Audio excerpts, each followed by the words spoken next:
Hi hello నమస్తే welcome to vibrant. నేను Lavanya ఔటుకురి. Big boss చరిత్రలోనే ఇన్నిసార్లు కంటెస్టెంట్లకి బహుశా ఎప్పుడు వార్నింగ్ ఇచ్చుండరు. ఎందుకంటే ఒక్కరోజు ఎపిసోడ్లోనే 2 సార్లు కంటెస్టెంట్లను పిలిచి మరి వార్నింగ్ ఇచ్చాడు బిగ్ బాస్. అది కూడా నన్నే తిడతావా అంటూ నా పర్సనల్గా హట్ అయినట్లున్నాడు బిగ్ బాస్.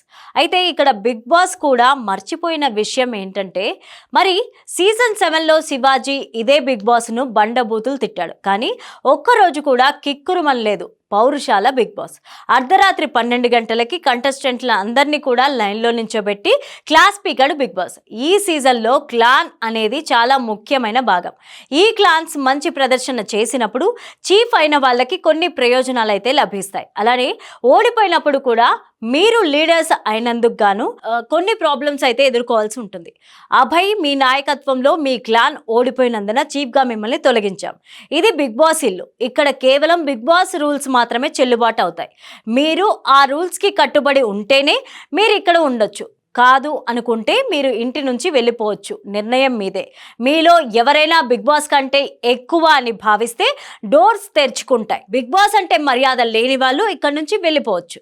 ఒకవేళ ఇక్కడ ఉండాలనుకుంటే మాత్రం బిగ్ బాస్ ఇంటి నియమాలు తూచా తప్పకుండా పాటించాల్సిందే అంటూ బిగ్ బాస్ వార్నింగ్ ఇచ్చాడు అభయ్కి. అంతేకాదు, అందరూ సారీ చెప్పే వరకు కూడా ఓపెన్ చేసిన డోర్ కూడా మూయలేదు. అలానే మరో కండిషన్ కూడా పెట్టాడు బిగ్ బాస్. నేను పెట్టే ఓ కండిషన్కి ఒప్పుకునే డోర్స్ క్లోజ్ అవుతాయి. నా ఇల్లు నా రూల్స్ అంటూ బిగ్ బాస్ అన్నాడు. ఇది జరిగిన కాసేపటికే అభయ్ గురించి బిగ్ బాస్ హట్ అయ్యాడంటూ కూడా ప్రేరణ సహా కొంతమంది అనుకున్నారు. దీంతో అభయ్ మరోసారి స్ట్రోక్ ఇచ్చాడు. జోక్స్ వేసేందుకు ఫీల్ అయ్యాడా బిగ్ బాస్? అదే నిజమైతే నన్ను కన్ఫర్మేషన్ రూమ్కి పంపించాలి. బిగ్ బాస్ మీద జోకులు వేయకూడదా అని అభయ్ అన్నారు. సో ఆ తర్వాత అభయ్పై పర్సనల్గా అటాక్ చేశాడు.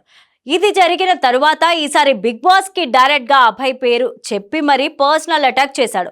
ఒక చెడ్డ చీఫ్ ఉంటే క్లాన్ మొత్తం తిట్లు తినాల్సి ఉంటుంది.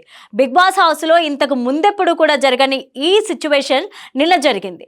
మీలో కొంతమంది నేరుగా బిగ్ బాస్ నిర్ణయాలను సవాల్ చేయడంతో పాటు పదే పదే అమర్యాదపూర్వకంగా ప్రవర్తించారు. అసభ్యకరమైన పదజాలంతో తిట్టారు.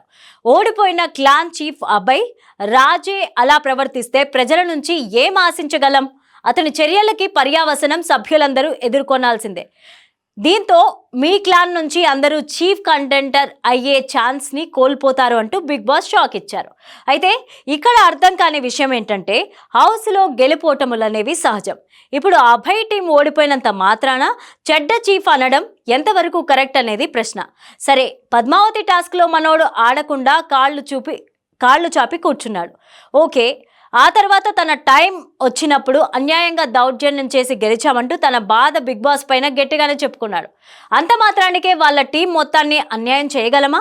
మరి సీజన్ 7లో డైరెక్ట్గా బిగ్ బాసా బొక్క ఎవడైనా నాకు ఒకటే అన్నట్టు శివాజీ ఎన్నిసార్లు తిట్టలేదు? బిగ్ బాస్ను ఎన్నిసార్లు పడలేదు? మరి అప్పట్లో ఒక్కసారైనా బిగ్ బాస్ ఇలా వార్నింగ్ ఇచ్చాడా? లేదు.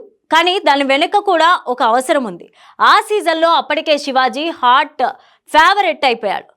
తిట్టుకోవడానికైనా సరే శివాజీ కోసం షో వేసి ఆడియన్స్ మెచ్చుకునేవారు. దీంతో శివాజీ తిట్టినా కొట్టినా, కొట్టినా, ఆడినా ఆడకపోయినా, ఏం చేసినా సరే చెల్లుబాటైంది. కానీ అభయ్ ఇంకా అలాంటి పొజిషన్లో లేడు. దీంతో బిగ్ బాస్ ఇప్పుడు హట్ అయిపోయినట్టు ఉన్నాడనమాట. మొత్తానికి నువ్వు మనిషివేనని నిరూపించుకున్నావయ్యా పెద్దయ్యా అని అన్నాడు Abhay. For more updates please subscribe to vibrant.